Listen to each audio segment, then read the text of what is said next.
low with a chance of snowfalls expected in many areas tomorrow.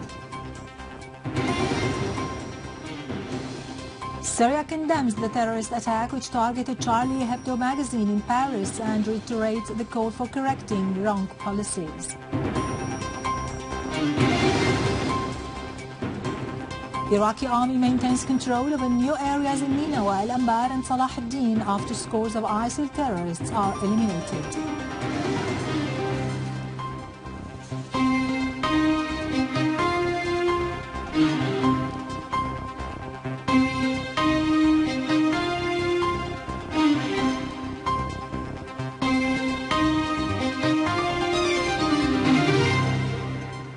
Good afternoon, ladies and gentlemen. This is Irado Krikorian with the news in English.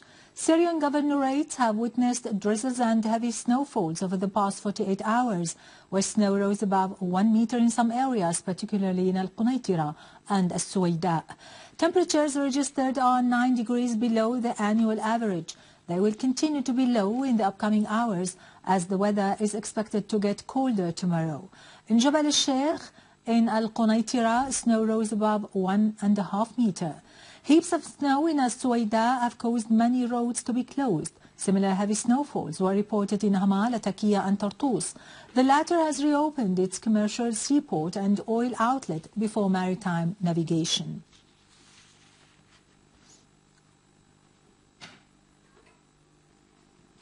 Syria has condemned the terrorist attack that targeted Charlie Hebdo magazine in Paris, which claimed the lives of many people and presented its condolences to the victims' relatives and colleagues.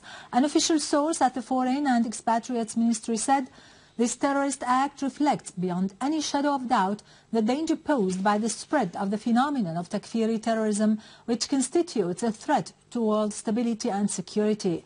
It affirms once more," the source added, "the need for earnest policies that would combine efforts for the sake of eliminating the plight of terrorism." Syria, the source went on, has often warned against the danger of supporting terrorism, which has particularly targeted Syria and the region, affirming that such terrorism will backfire on its supporters. The events and threats which more than one European country has witnessed prove the short-sightedness of the European policies and the responsibility for such events and for the bloodshed in Syria, the ministry said. The source concluded the statement saying that Syria, that has been fighting Takfiri terrorism and whose people have offered many victims as a result of the terror that has come from abroad, reiterates its call for wrong policies to be corrected and for commitment to the fight of terrorism in all its forms according to international legitimacy resolutions, the most recent of which are UN Security Council's resolutions 2170 and 2178, and to bring to account the countries that have offered and are still offering all forms of support for the terrorist groups.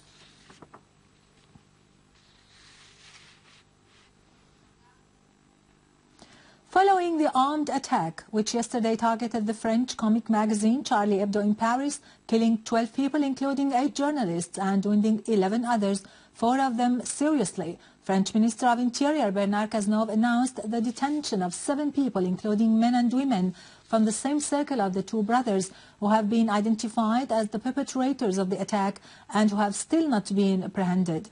The armed attack has meanwhile triggered a wave of denunciation.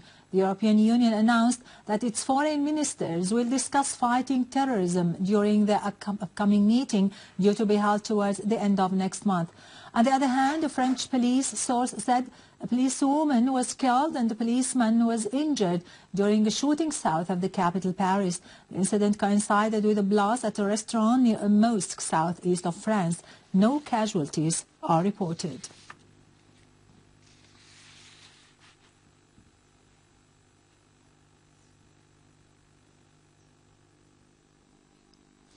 The activities of the 28th meeting of the International Islamic Unity Conference continue in the Iranian capital, Tehran. The conference, in which 70 states from various parts of the world are taking part, including Syria, seeks to prepare the appropriate ground for cooperation in the Islamic world to bring viewpoints together and address Muslims' problems, particularly the terrorist Takfiri trends.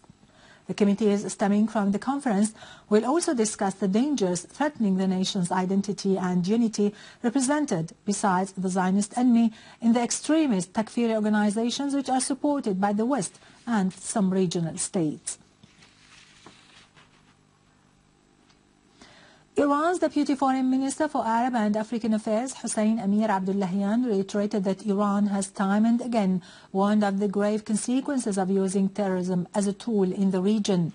He said, "A fundamental fight against terrorism requires collective efforts." Abdullahian's comments came during a meeting with head of Africa, Asia Pacific and Latin America and the Middle East division in the German Foreign Ministry, Clemens von Götze. The Iranian officials stressed that training and arming the so-called moderate Syrian opposition is a new mistake that drives further away a political solution. Götze, for his part, underlined the importance of a political settlement in Syria, asserting that dialogue among Syrians constitutes an important step. According to a military source, Syrian Arab army units have eliminated a number of terrorists and wounded others in 8 various districts, including Sijar, Ain Martin and Abu Duhur in Idleb countryside. In Iraq, 44 people have been killed or wounded following 5 terrorist bombings that targeted Samarra district south of Tikrit. Meanwhile, the Iraqi army purged new areas of ISIL terrorists in the cities of Ninawa, Al-Anbar and Salah ad-Din, killing tens of them. Earlier, Iraqi army troops squashed dozens of ISIL terrorists, including some of their leaders. Finally, UN Special Envoy to Libya, Bernardino Leon, has said ISIL terrorists are present in both cities of Darna and Benghazi, expressing concern of terrorist threats across the country. Earlier, Libyan Prime Minister Abdullahian also noted that terrorist groups in the city of Darna are receiving foreign aid from certain sites known for their support to extremist groups, such as ISIL.